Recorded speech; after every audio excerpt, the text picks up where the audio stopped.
Good morning, good afternoon, and good evening, people on YouTube, and welcome back to William in Japan. The keen eyes of you may notice this is the same day that I rode that GB350S right beside us. And yes, my bike is ready for a new ride. As you can see there, a new sprocket and new chains.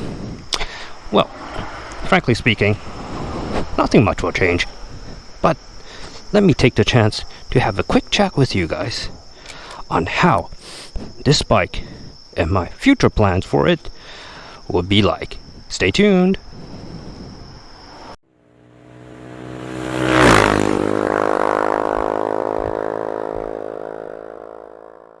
As we are leaving Honda Dream Sodegaura, let me give you a quick update on my plans with the good old trusty CB250R.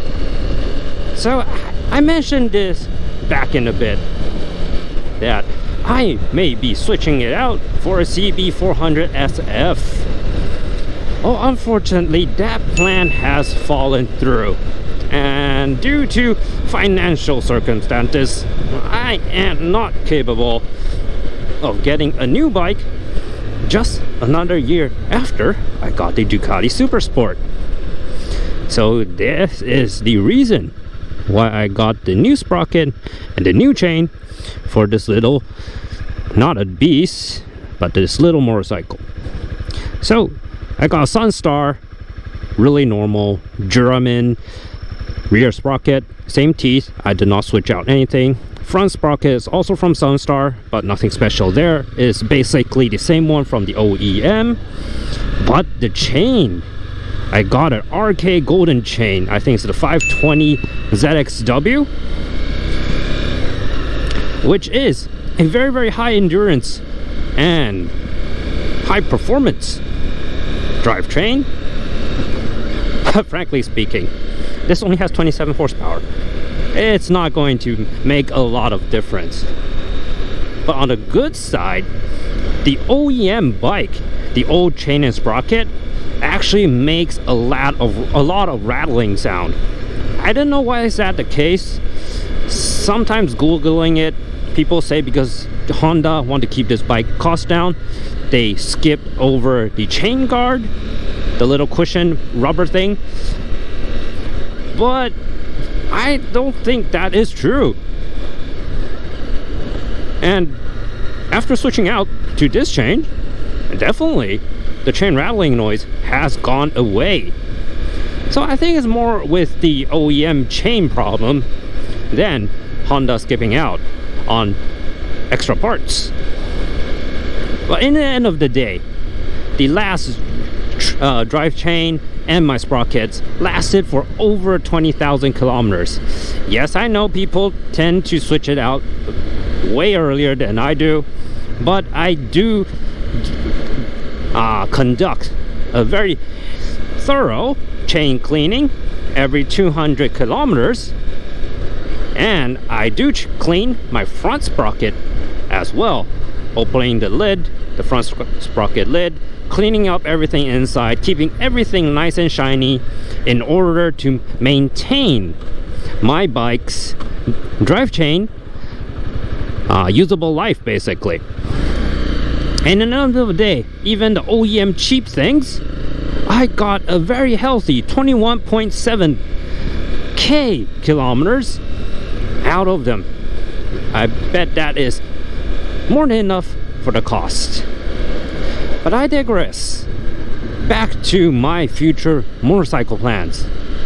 So after buying the Ducati, I missed out on a very big purpose that I want to achieve when getting a bigger bike, is to have my wife sit on the back comfortably and enough power to get two people on the highway without too much pressure on the engine, not too high revs, and basically more of a touring bike. So back then when I was looking at a Ducati, I was thinking about getting a Ninja 1000 SX or even a CB 1300 SB. That bike is definitely not available outside of Japan. It's a really old bike. It's extremely heavy. It's like 270 kilograms wet. So a huge bike. So that went out of the door pretty quickly. So that leaves me with the Ducati and the Ninja. Ducati sounds amazing. You guys know that. I love that bike. And the Ninja is like, it ticks all the boxes. It is smooth. It is comfortable, it has luggage, and it has a great back seat. So actually I was going to get a Ninja Thou instead of the Ducati Supersport. However, I have no idea why this is the case. Kawasaki is a Japanese company. But in Japan, they provide less colorways, less color options than outside of Japan. Let's say in Europe or the US. And what they had is a black on black, which is not something I like, and the lime green one, so the Kawasaki green. Yes, a lot of people say Kawasaki should be green, but unfortunately I am not a fan of that green color. So in the end of the day, I went for a Ducati, which even till this day I feel was the correct choice, because it has so much character. It is so much more fun than the Ninja 1000 XX. However, since I got that, I still need a bigger bike to carry my wife, carry the groceries, and maybe do longer tours with cruise control. And that's why I got my eyes on the CB400 SF and the SB, Supersport or Super 4.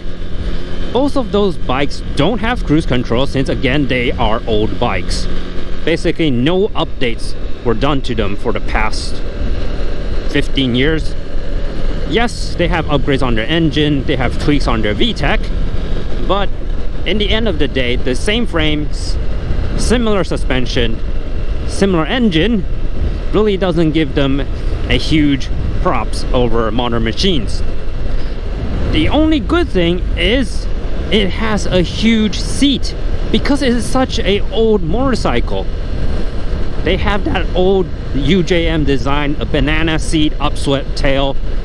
And after riding with my wife on that for a full all day, she was pretty comfortable on the back of the bike. So that's why I really wanted to get the CB400 SF. It has VTEC, it's fun, it's a 4-cylinder, it's really smooth, it has enough power to haul 2 people, and of course I can jack a top box on it and grab groceries. But as mentioned earlier, financial decisions has to be made, and I can't be that naive and think I can just keep buying stuff forever. So I passed on my CB400 SF order. I gave it up and decided to keep on with the CB250 for a bit longer. So I got it, new drivetrains. Probably will be getting some more stuff for it in the near future, I don't know. But for now, the good old CB is sticking with us.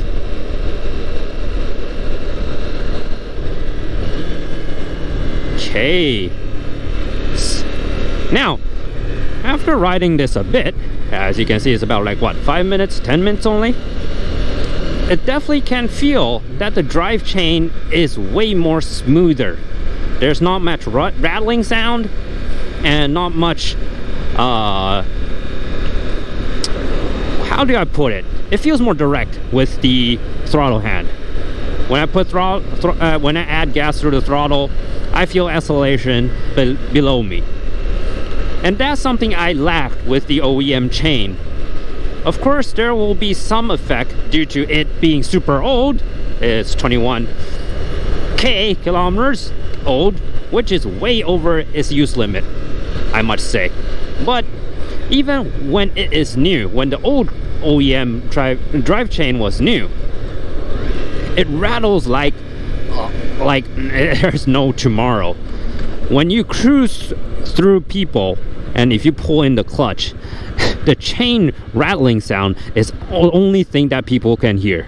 It's not the engine, It is not the exhaust, it's definitely the chain.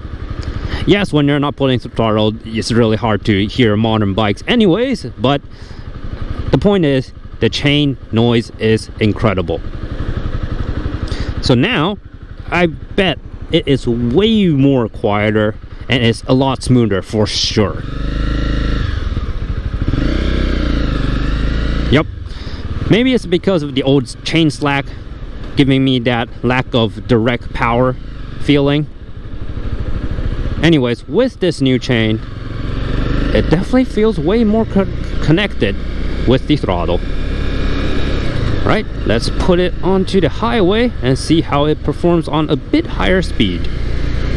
Heading back from Chiba onto the Aqua line again real soon. But looking at this traffic, high speeds are out of our opportunity, I guess. Let's start filtering, guys. Welcome to Tokyo. On every single weekend, heading in the morning when you head out, traffic jam. In the evenings when you head back, traffic jams again. That's why I take a motorcycle instead of a car. I can save at least 30 to 40 minutes until I get home. But, of course, do this at your own risk. There is a myth that Japanese drivers are more kind, more, let's say, easier to live with. That is, on some part, true. But that does not mean there aren't those people that decide to change lanes without putting on their signals, or jab right in front of you and brake hard because they just didn't notice you. It does happen, and it has happened to me as well. So you always have to look out for yourself on these kind of situations.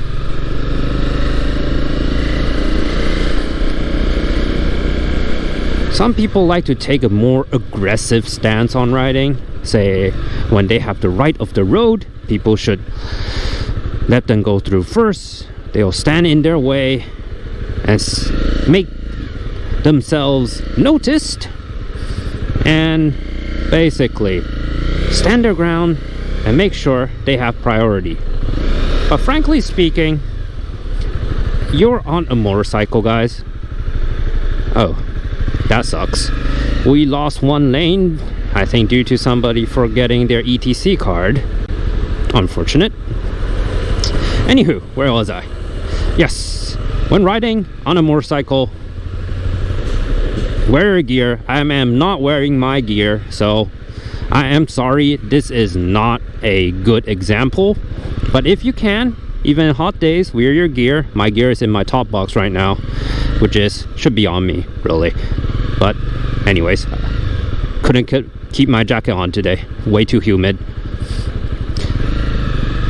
And take a more defensive riding stance, riding theory, state of mind, whatever you want to put it.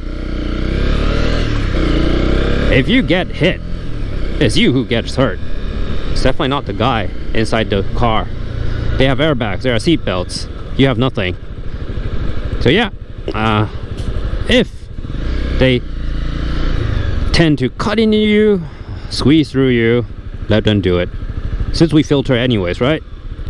We'll be faster. Way faster than them. Always.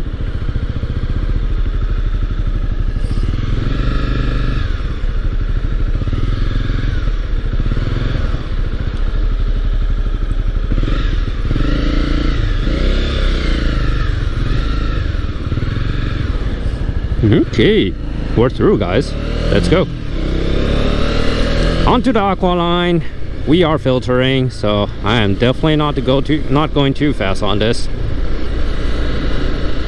But still, going through the gears, accelerating and decelerating, I can notice the rattling sound going out. As I mentioned, throttle is more direct, as mentioned, and one more thing disappeared as well. But I think this is due to the old drive chain being used way too long is a squeaking sound. That's gone too.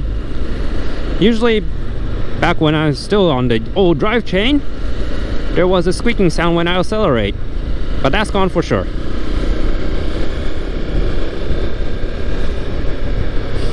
God, this is way smoother. I am impressed, guys. Having a good drive chain and sprockets, of course, really does help. This might even help the fuel mileage, which is pretty key when you're commuting on a motorcycle. And with those stupid gas prices, Japan tends to have that covered a bit better than other countries, especially compared to Europe. But gas prices are still on the rise.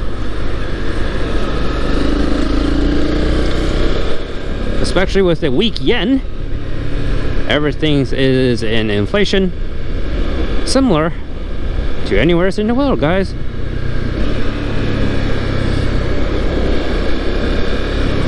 Okay, enough of the jibber jabber. Back to about what bike I'm going to get in the future. In the end, looking at the market right now, if you want a bike that can commute, take on 2 people, and grab some groceries on the way, I definitely say there's not a lot of choices. Thank you, sir.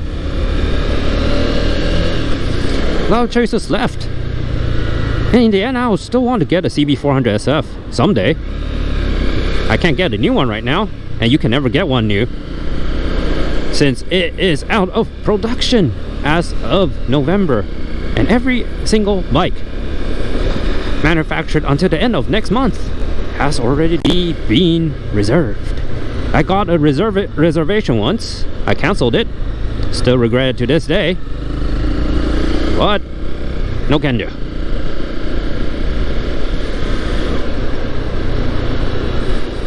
So I should be looking for a used one, right, you might ask? Yes, I am.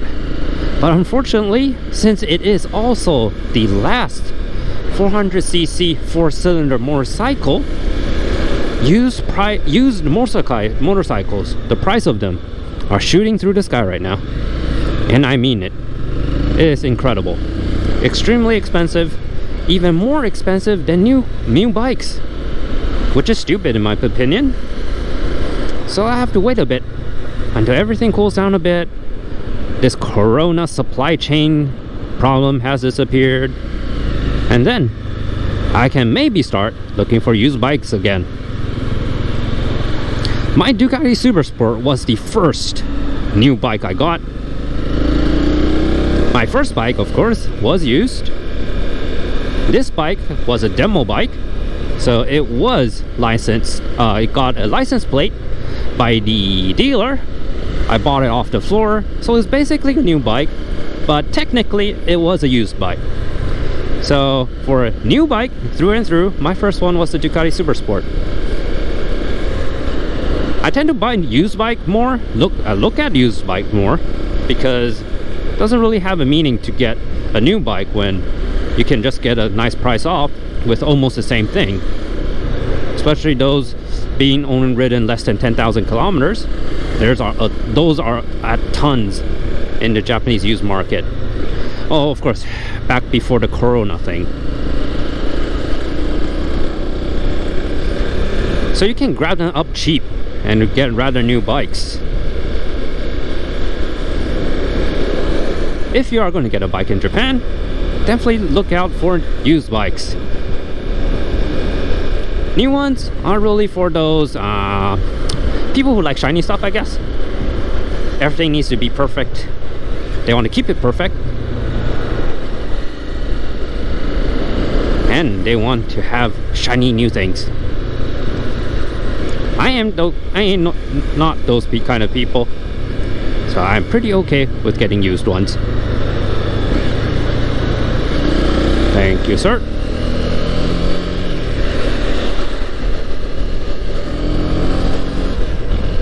Alright guys, as we near the Umi Hotaru, the Sea Firefly, if you translate that directly into English, it's the name of that rest area right between Tokyo Bay.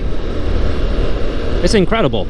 We're on the bridge, and if you head to that rest station, you'll head underground through the undersea tunnel back to Tokyo. And that will be all from me, guys. A very quick video about the future of the CB250R. Definitely we'll grab a CB400 SF or SB, both will do, if the chance comes. This has been William. Thanks for joining me, and see you next time. Bye bye.